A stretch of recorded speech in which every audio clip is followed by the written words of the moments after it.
This podcast is intended for educational purposes only and is not medical or legal advice. Always follow your local policies, procedures, and protocols when functioning in your respective profession. Additionally, the views expressed by the speakers and owners of this podcast are their own and do not represent the views of their respective employers. Listener discretion is advised. Alert Medic 1 response.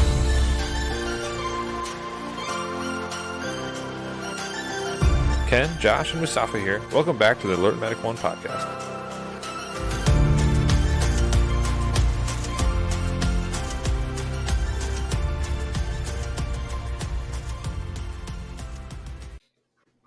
Hey everybody, welcome back to the Alert Medic 1 podcast. Today you've got Cody and myself here, and we're going to be talking about, as the title says, four-walled scene calls. And some people may understand what that means and have heard it before. I think Mike from OK Medic has said it before. I think a couple other posters have said something to the effect of a four-walled scene call. So Cody, if you want to take it away with what is a four-walled scene call for those that may not understand. Yeah, so it's sometimes a criticism of a facility or a place that you go to pick up a patient. But essentially what it is imagine a hospital maybe in the middle of nowhere or a really small critical access, it's an ER, a standalone ER, and they got the old drive and drop, right? Let's say, let's do a trauma thing, right? So the homies drop off their buddy that's been shot 6 times, they drop him at the door and they roll out. So it's important to remember. So one, we use this term as kind of a joke, but it's not a criticism of the facility. It speaks to their capability or their capacity to deal with certain kinds of emergencies. So let's put it inside that context. And I say that because sometimes we, especially in the critical care world, where you're like, oh God, that was every time we go there, it's like a four-wall scene call because it's just such a nightmare and a shit show. So I'm going to stay away from that one and keep it kind of framed with what we're talking about. All right. So the car drives up, drops the dude flat on his face outside the doors of the ER. He's been shot 6 times between his navel and his neck, and somebody sees him outside and they're screaming for help. So they drag the dude inside. They may or may not have any blood. They may or may not have anybody on staff that's even seen this kind of trauma before. The physician may not have, that's not their gig. We're moonlighting in the ED for some extra scratch. And we're really more, family medicine or I'm an endocrinologist or something to that effect. Again, it's not a criticism of them. It's just that they're operating outside of their element all of a sudden. And really this facility is focusing on the fact that we got to get this guy out of here. And they'll either call an air medical company to come get him, a critical care transport company to come get him, or even a fire department, Josh. Sometimes these are 911 calls. Kind of, is it a last resort kind of thing? It's supposed to be a last resort. Yeah. I know. So my agency, we have a couple hospitals that do this. It's not super common. It was a little bit more common about a decade ago, but they've kind of really cracked down on it. It has to be approved through the EMS supervisors, and it's typically for those traumas that show up at a non-trauma facility or STEMIs that show up at non-CICs, and sometimes every now and then a stroke that maybe needs to go to a primary comprehensive center that showed up at a normal stroke center. But Right. Most times not, it's STEMIs or traumas that end up at the wrong place. Every now and then it's a code that shows up at a tertiary facility within our county. So yeah, it could be any particular spice or flavor of a nightmare call, right? I just realized, the critical care world or the air medical world, they don't have as many controls generally, for these kinds of flights. It's essentially, make the call, the weather's good, we're going. There's not a whole lot of rules, or I mean, there's some as far as when they'll launch to come get them, and even ground services as well. And sometimes it comes down to, okay, what hospital they're going to. Do I have a team available, an internal team to go get the patient? But so imagine this, right? Like, you've done this a few times. I've done this a few times, and your initial reaction is, "What in the hell is going on in here?" And we immediately kind of get punched in the face too, because we walk in and we're going, "You guys have no idea what's going on." It's like, well, of course, it's a standalone ER. It's not shock trauma in downtown Baltimore, or I'm sorry, Baltimore. It's not it's not what they do. So as a transport clinician, right? Fire based, private, critical care, flight, whatever, you have two roles. In my opinion, you have two roles in this situation. Role one is to help facilitate the transport, right? Like, what needs to happen, what needs to be done, and you kind of offload that from them. Like, they know they're going to send them out. They've got an accepting physician, or it's an emergent ED to ED transfer, and they may not. And so you're helping them kind of get things together. What do we need? I need probably a face sheet, right? Send the most annoying person who's in your face, like, what do you need? What do you need? What do you need? Face sheet. That'll keep them busy for like 10 minutes because nobody knows how to print them off. Right. But then the other part of it is the clinician side of it, right? I need to very quickly establish rapport with the sending physician and sending staff, and two, a plan, right? And it needs to, in my opinion, things work better in that order, right? Hey, I'm here to help you. What can I do for you? Not bashing them over the head with, why hasn't this been done? Why hasn't that been done? Have you done this? Have you thought about that? Have you done this? Have you done that? I need 6 things at this. I need da da da da da da. Hitting them with a shopping list, or a fire hose of questions. Yeah. Right? Because none of that's relevant. Because at the end of the day, their answer is like, bro, get them on the stretcher, get them out of here. So how do we facilitate that? And Josh, how do you guys facilitate that? So it's a mixed bag. So it's not even a standalone ER or tertiary. It is an urgent care, kind of, when it wants to be on steroids. And so that's where we go the most often. Other places in my agency go to actual, like, legitimate urgent cares that are named in that way. But my experience is mostly this one facility, and going there, we either know it's nothing or it's everything. So we've learned over time that sometimes the best thing is just to check our feelings and treat the patient, treat the transport. Mm-hmm. Don't get in your feelings about the patient. Don't get in your feelings about the provider. Get what you need from them. Do your transfer.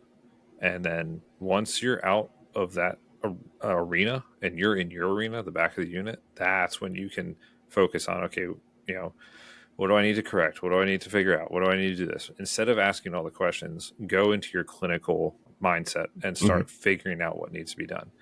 Something that is unique with these quote unquote four-walled scene calls is we may go in thinking, okay, with almost no information, but we're going to a medical facility, so something should be done. That's our thoughts. But when you walk in and nothing's done, or the wrong thing's done, and the wrong thing is kind of subjective sometimes, that's when we need to go into what we were taught. Everyone was taught in paramedic school. No one was taught how to be a critical care flight medic from day one. Mm-hmm. No one was taught how to do critical care ground day one. Everyone was taught how to be a paramedic, regardless of environment, where you work, where you're going, where you're transporting to, what your mode of transportation is. Everyone can go back to that original, baseline, basically. And that's what you need to do sometimes. And just be like, you know what? I got to do work. There's things that I need to do to stabilize this patient between this hospital bed urgent care bed, whatever, and my mode of transportation. Because just because we're at a medical facility doesn't mean they've done all the stuff Mm-hmm. or they've done the right things. When was the last med good? Was the IV good? I had one a month or two ago that was definitely a slap on the wrist of myself to recheck. I had an infiltrated IV that came out of this facility, and I realized as I'm pulling into the ER, I'm like, oh crap. And it's like I should not have expected things were done correctly, because we need to assess these patients just like we're getting them from ground zero. Not that these things have been done. Recheck things. We harp in class and in training on reassessment. Same thing happens here. It doesn't matter what level of care they're coming from. I'm sure we've all run the patient coming out of like a surgery center. It's like, hey, just because they had a whole surgical team do whatever doesn't mean that the tube is good or the IV is good. Check them. Things like that. Yeah. And just the part where it's asking a ton of questions of the providers. Ask the appropriate questions when the appropriate times happen, and do it with tact. There's no need to have an argument when the patient needs care. And we'll get into a scenario maybe now or a little bit later in this recording about moments where you have to take over. Because yes, there's a doctor there, but there are moments where you're going to have to be like, this is my patient now, and I'm going to dictate what happens from this point forward with the assistance of the sending facility.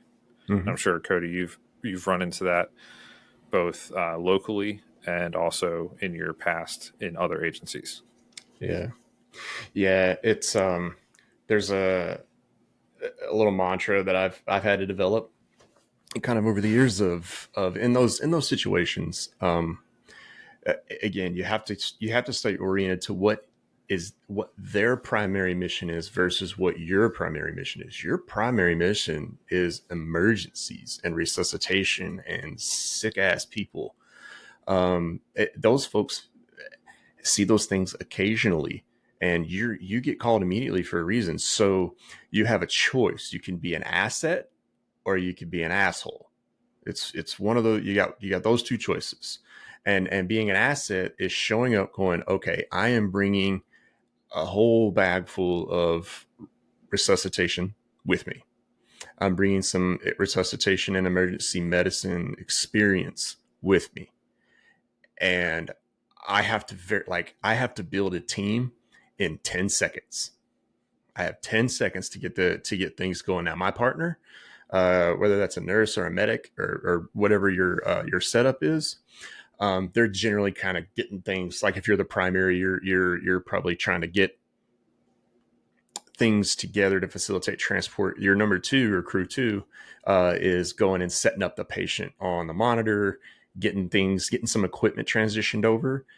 And by the time you're done getting a report, we should have an idea of what kind of plan we're gonna need moving forward. So being an asset is key. Remember, you're bringing the resuscitation and emergency mindset to the bedside, and whether or not XYZ was done the way that you would do it, or why don't they have two IVs? It doesn't matter. Congratulations, you know that those things needed to be done, and guess what? Ask somebody to do it. Instead of ask why it wasn't done, like, hey man, it'd be super helpful. Could you get me an IV on that left arm real quick? And I'm probably going to need a couple extra bags of fluid. Can you grab a couple of them for me? Talk to the unit clerk and the HUC. Hey, could you get some paperwork together for me? And then face to face with the physician. Hey, where were you going? What were you trying to do?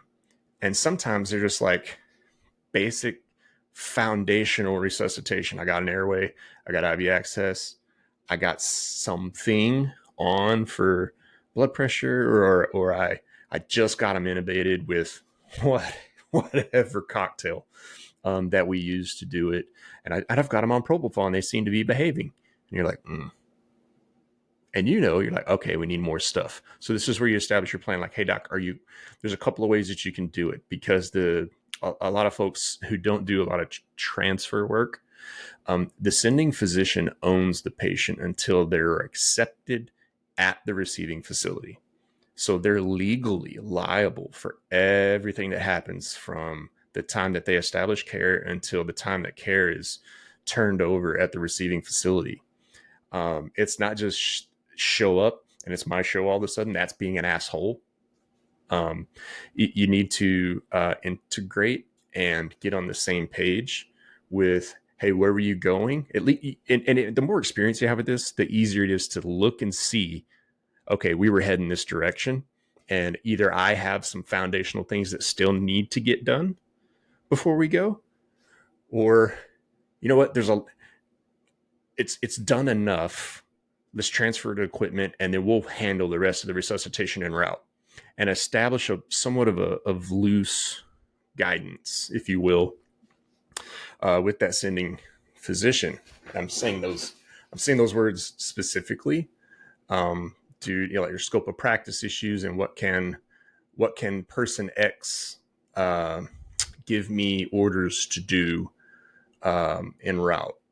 And again, that's state to state, country to country, zip code to zip code different in some cases.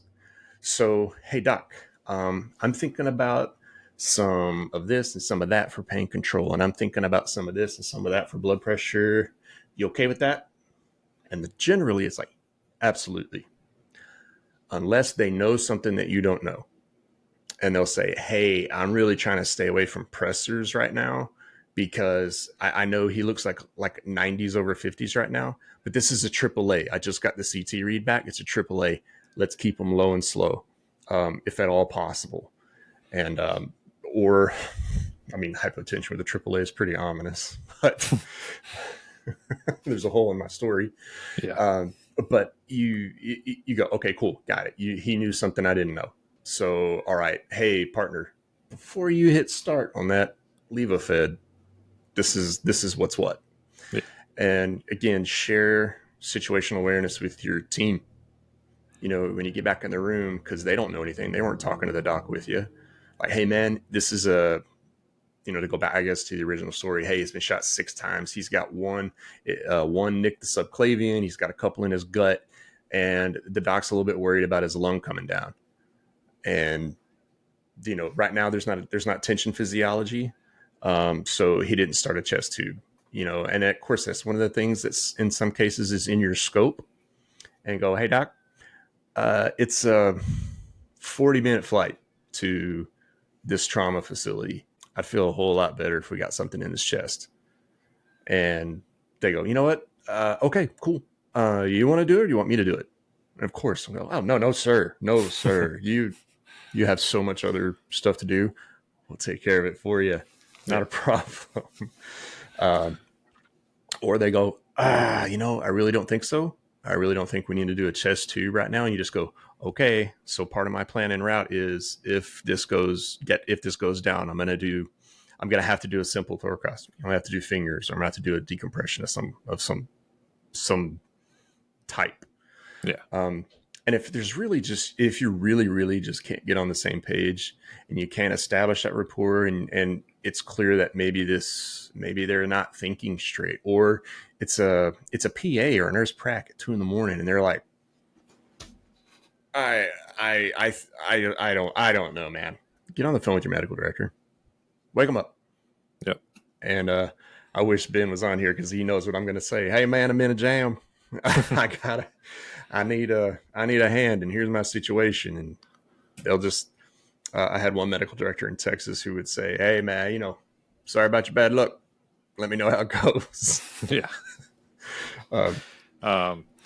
And, also something to consider is having a conversation with that sending doc.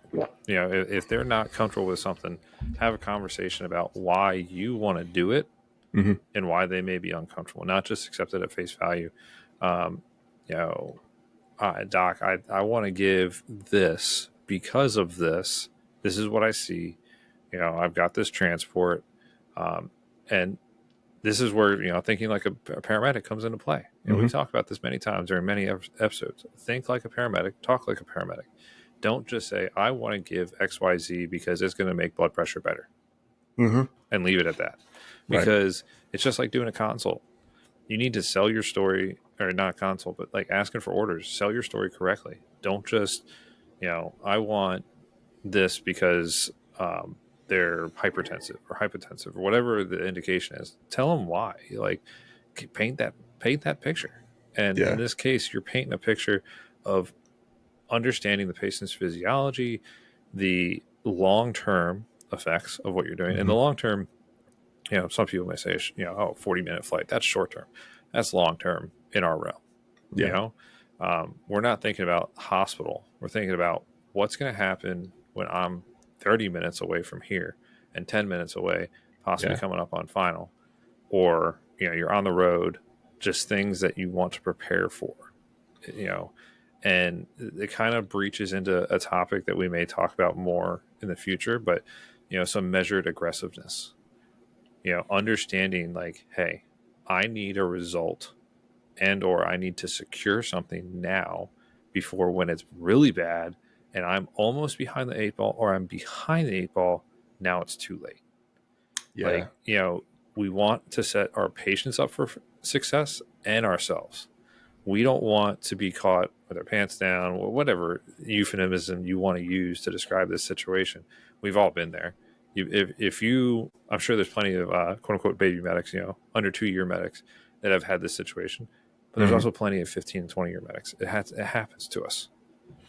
We're going to have those situations where we didn't see something coming, and sometimes we saw it coming and we didn't do anything about it. So Yep. have that conversation, be prepared to defend your point, have a little debate. Maybe not. Maybe they'll be like, oh shit, Cody here knows what he's talking about. Oh yeah, that makes sense. Oh wow, I didn't think about that. Or okay, yep, I trust you. Do it. Because what you have going for you in those situations is it's been a very, very rare instance in my career where there was just, it was headbutting just to headbutt. A lot of it, as I dealt with these issues, a lot of it comes from the fact that these folks have never worked in a transport environment, and they don't know how the patient's going to behave in the transport environment, or the effect that the transport environment has on the human body in extremis. And that's really where it's not, with respect to your point, it's not so much selling your idea and selling your point versus telling, hey, right now he looks like this. Once we get in the air, this is a very real possibility. I'm uncomfortable with this not being done now, because any kind of procedures, to go back to the chest tube example, any procedures like that, any invasive procedures need to be done before you load. It really needs to be done before you load. They're complex, they're dangerous in an ED and in an OR. And then you're going to do this in a moving vehicle. It's not smart. It's not smart. If you think they need Or to be intubated, talk it out, get them intubated. Go ahead. or if you're in the air, you may be in an aircraft that does not facilitate doing procedures like that. Yep. Don't quote me on the different EC 135s and 145s and Bell Jet Ranger 407s, whatever. They all have different configurations. But if your patient is situated, I know there's some that you only have access to one side of the patient during flight. And if the affected side of the chest, when we're talking about chest tubes, is on the other side, guess what? It ain't happening. That's And a it bad would barely day. happen if it was on the side you had access to, because of where you're sitting, the confines, how your equipment is set up, everything. If you're going to do a chest tube, or we'll hammer on chest tubes right now. If you're going to Sure. do a chest tube, we know that there is more than just a tube coming out of the chest involved in this.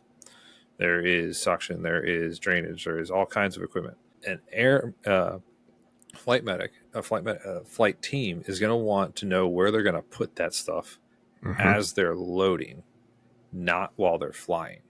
Right. Because once again, back to size, back to constraints. Where you put it may not be accessible anymore. And so, and that varies from team to team. There's the guys in MSP that have a freaking 18-wheeler essentially to work in the back in that Augusta 139. Yeah. And then there's other people that work for, you know, any other team that maybe, Cody, what's the smallest right now in the market that the 206. 135? Okay. Yeah. Is which is basically a coupe version of a 407. So Yeah. you have similar. It's a similar configuration, but the space may be a little bit tighter. 407 is the smallest that I've worked in, Okay. but it's not that bad until Yeah. there's something with the feet or there's something from the waist down, and then things get a little bit more complicated. But I think this is a good time to actually bring up your mindset of measured aggressiveness, because there is a propensity to, okay, remember what I said, right? I brought a whole bag of resuscitation with me, and I've got that mindset with me, and I know that X, Y, and Z probably needs to be done. Now, I use this term sometimes: aggressiveness equals complexity, right? So the more aggressive my care and the more stuff I get done, that's more shit I've got to manage en route, right? So to go back to the kind of the chest tube debate, right? I'm like, Doc, I got a 40-minute flight with this cat, and we've got stuff in the chest. We're on positive pressure ventilation because at least we got him intubated before we got here. I'm super concerned about a pneumo. And Doc's like, here's his chest x-ray. We're okay. And you go, okay, I can't argue with that. So I know that if something goes down on the right-hand side, I can't access the right side for a finger thoracostomy, but I can still do a needle decompression. I can still spear it.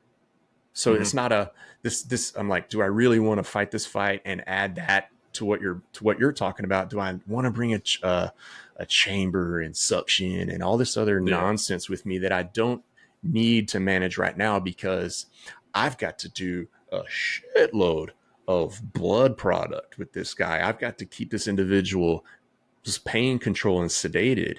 I've got to maybe I've got to start thinking about pressor support. I've got a whole bunch of other stuff that is going to require my attention. And do I want to add a chest tube on top of it? And they're generally, if you do it Yeah. right and you get it set up right, you don't have to muck around with it in flight. But to your point, it's something else I got to load. It's something, it just adds just a little bit of complexity. And sometimes these patients, they're at the maximum of complicated and complexity. They're Yeah. at the maximum, and 1 or 2% more complexity may even put it at the very, very edge of your capability, right? So measured aggressiveness, and we haven't talked about this yet, but in my mind, it speaks to simplify. When you go into these rooms at ICU or an ED, these standalone four-wall scene call things, your initial gut reaction should not be to boom, bring out everything, open all the bags, get it all going. You should seek first to stabilize, be maximally aggressive with your stabilization, Yep. right? Maximally aggressive. A, B, C need to be stabilized, and be maximally aggressive with that. Beyond that, you need to actually work to simplify, right? Because the more complex that patient is, the more equipment that's on them, the more things you have to do, the more the less mental bandwidth you have to manage all of it. And you might have your head about you, your wits about you for the 10, 15, 20 minutes that you're in that ED. And then you get in the aircraft with it, or you get in that ambulance and you're bouncing down the road and you hit fog or you hit traffic. And all of a sudden the reality of I I'm in danger. I might have overdone this a little bit, and now I'm running out of oxygen. I don't have enough oxygen to finish this transport Yeah. because we're stuck in traffic. The guys, I mean, thank goodness there was nobody that needed to be moved across the Bay Bridge the day that Yeah. it got knocked down. Yeah. Because Francis Scott Keybridge. the Key Bridge, excuse me, Key Yeah. Bridge. Thank God nobody needed to be moved across that, because what would you have done? Yeah. That it's 4 o'clock in the morning and you're the only car on the road and it drops in front of you. What the hell And are now we? you've got a 45-minute extra drive possibly around the Beltway. Yeah. Yeah. Things that you have to consider when you're going, I want that chest tube. I want that thing. I want to do this procedure. And Yeah. you got to think through all the contingencies, Yep. or You at know, least the most likely. Lindsay, she had a post on this the other day. It was tractor trailer versus pedestrian. And she broke down all the treatment modalities they did and explained why. For example, speaking once we're on this chest tube thing, Mm-hmm. said they chose not to do a chest tube because they had too much other more important things to take care of, and they Mm-hmm. did, and did it from what was written was a very good resuscitation. But they realized that hey, look, NCD didn't work. Next step, finger thoracostomy. Hey, it worked, and we have more important things to worry about than a freaking chest tube right now. Yep. And it worked. It managed, and that's where that is. Like, no need to up the aggressiveness. Kind of check it right there in the middle with that finger thoracostomy, and just make sure to not cognitively overload. Mm-hmm. We all talk about cognitive offload, but overload can be a lot too. And it's way more, I think, not having worked in critical care, Cody, you can correct me if I'm going to be wrong on this, way easier to get into cognitive overload in critical care because of the complexity of the patients possibly and the equipment and medications and interventions that have been rendered or you're going to render are sometimes much higher than your ground level 911 provider. Understand what needs to be done for the patient to manage the patient appropriately from point A to point B, but don't kill yourself doing it. I know Foam Frat talks about in there, what's the name of it? I can't think of the name of the presentation, but basically it's figuring out problems with your pumps, problems with your equipment, and breaking things down from the ICU to what you can manage in the back of the unit, but still maintain good patient outcomes at point B. Mm-hmm. And it's looking, you go into the ICU and the patient's on 8 different drips, and you only have 4 pumps. Mm-hmm. What is more of a priority? What can be done on scene? I think one of the examples is the patient's getting push dose antibiotics, or something. And it's like, okay, how about we do those antibiotics now? I've got a 45-minute drive. The next push dose is in 2 hours. We're okay. We don't need that. And then like piggybacking things, all that stuff. But figuring out ahead of time, knowing what's more important while you're in a controlled environment, and then get on the road. Because if you got to do it on the road, we all know it's going to be a little bit hairier. Mm-hmm. So, and to talk on the measured aggressiveness somewhat, it's not just knowing what's in your bag. Sometimes you have to actually jump to a certain point in your care instead of starting at 0. And when you're jumping to a point, you also need to factor in understanding patient physiology and understanding what you're trying to achieve with this more aggressive treatment and what may be and likely are the deleterious effects of what you're about to do. I'll give you an example without going too much into the call. I had a right-sided MI patient recently who was, he was conscious, he was alert and oriented, but he had skin tone changes, skin consistency, everything, and he had a blood pressure of 70/4 with a heart rate in the 50s. And yeah, that's a trick bag situation. I made the jump to an epi-drip. Aggressive? Yes. Could there be deleterious effects? Yes. But what our end goal is, let's get perfusion up first, because if we don't deliver a viable patient to the ER, that patient is not viable for the cath lab. Mm-hmm. So like, you have to think, okay, is the juice worth the squeeze on this intervention? And sometimes it is, and sometimes it's not. And we got to be prepared for that too, But it's just measured aggressiveness and 4-walled scene calls tend to go hand in hand somewhat. Yeah. to give you an idea of something you might see on the ground side. So I went to a sending facility. It was not an ER. It's a urgent care on steroids, and they had a very sick patient, an escape patient, that they decided to RSI. And I hope some of you are like, "Oh, that's not great." It's not. Mm-hmm. And we then had to come in, and we were called there before the RSI, and the RSI happened in front of us. So now we have a patient that is hypertensive, tachycardic, on a now RSI tube in Maryland. Heads up for all the Maryland providers: if you are a ground 911 provider, or even in the commercial setting, if you get called and you're just an ALS unit, you're not a specialty care team or a CCT team, you cannot transport the RSI patient without the doc. Specialty care team, CCT, as long as it's properly staffed, can do that. So that's just a heads up for everyone in Maryland. I don't know how it is in other states. But now you got to manage this patient. Oh, during your management, the patient is waking up and is biting the tube, and they're becoming hypoxic because they're not getting oxygen delivery. Now fix that. Oh, they're still hypertensive. Oh, now we got to consider nitro drip, all these different things. So that can happen, or you can walk in and it's a totally different call than when you expected. Got called for an altered mental status and showed up, and there was 10 people in the room, and they said, "Oh, well, they coded before you showed up, and then we ROSed them between when you were dispatched and the time you showed up."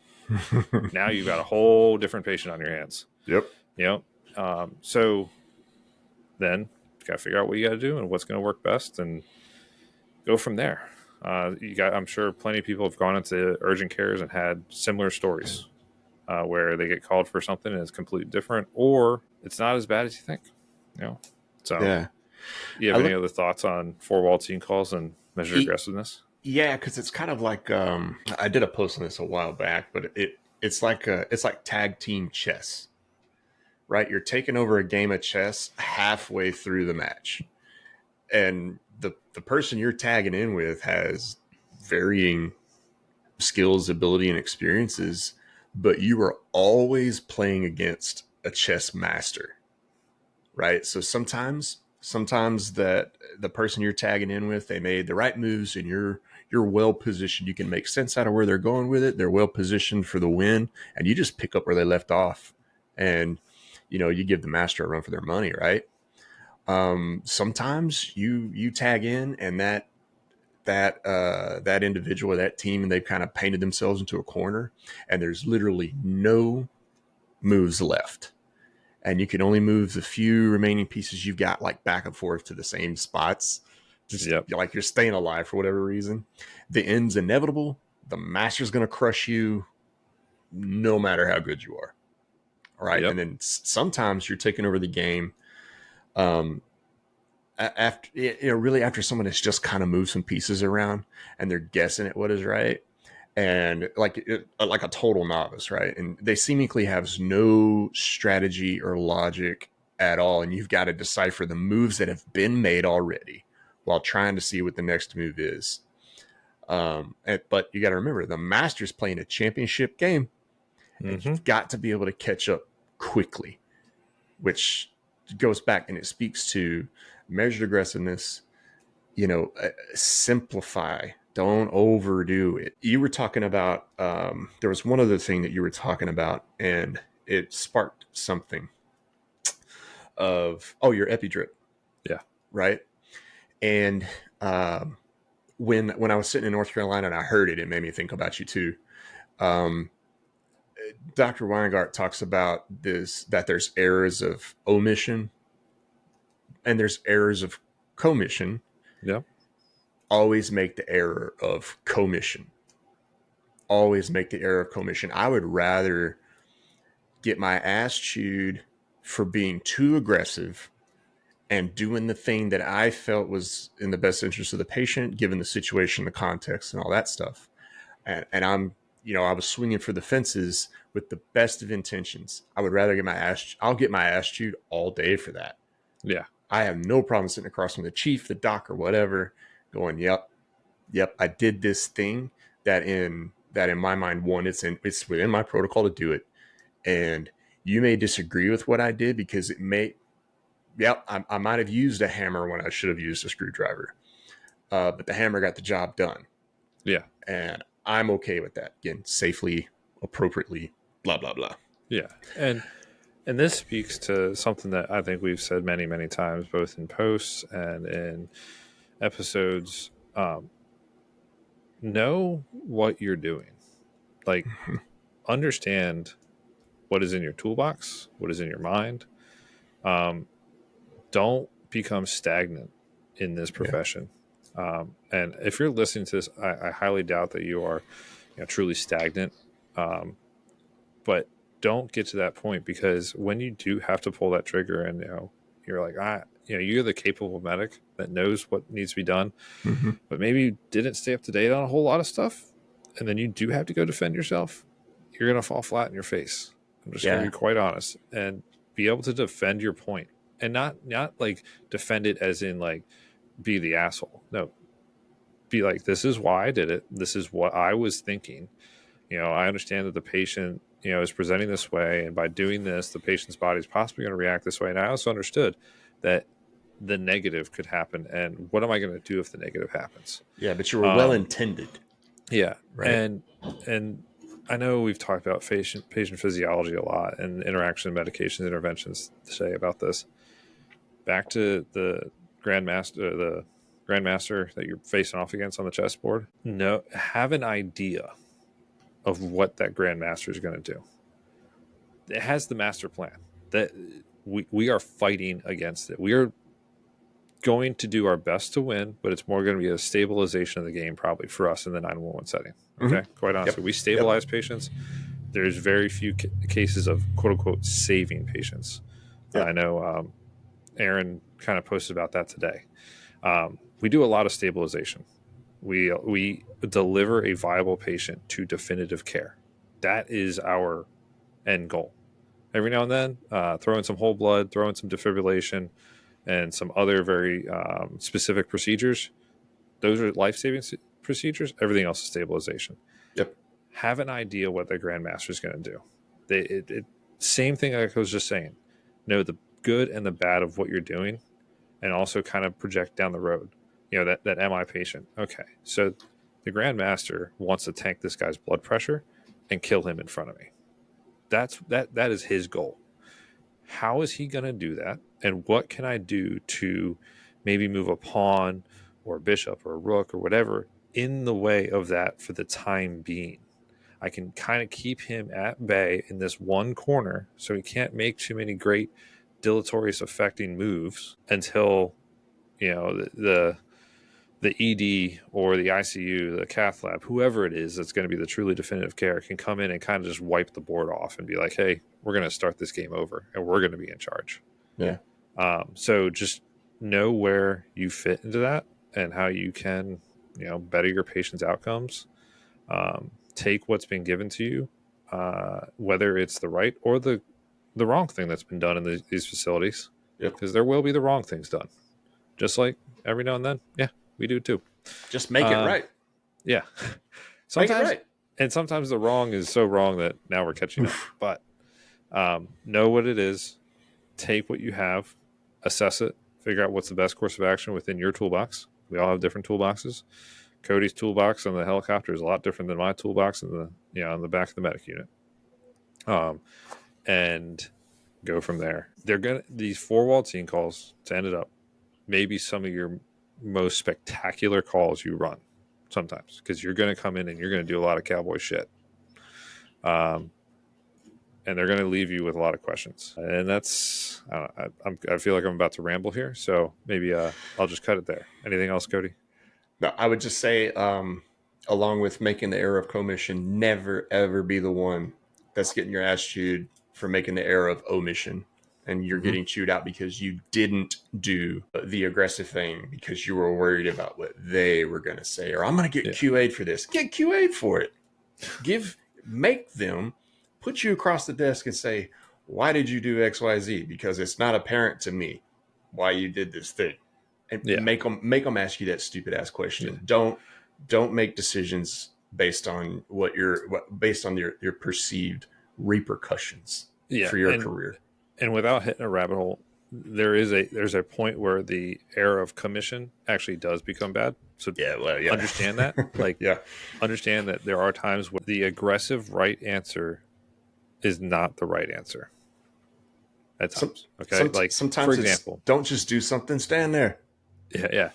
For example, if someone can be managed with a basic airway and they can be managed with a crike, don't pick the crike. Mm. Okay. Mm-hmm. You know, is it within your scope and would it work? Sure. Yeah. But you're not going to win that fight. Just going to say it. Not going to win it. But What does that there's say other things about out us that there. you had to say that? But I think we covered it pretty well. We hit it. So everyone out there, thanks for listening. Hopefully some more small episodes coming out in the future just to get some stuff out there, get some cool topics talked about. If you're not already following us, obviously follow us on Instagram, AlertMedic1, and wherever you are, good evening, good night, and be safe. See ya.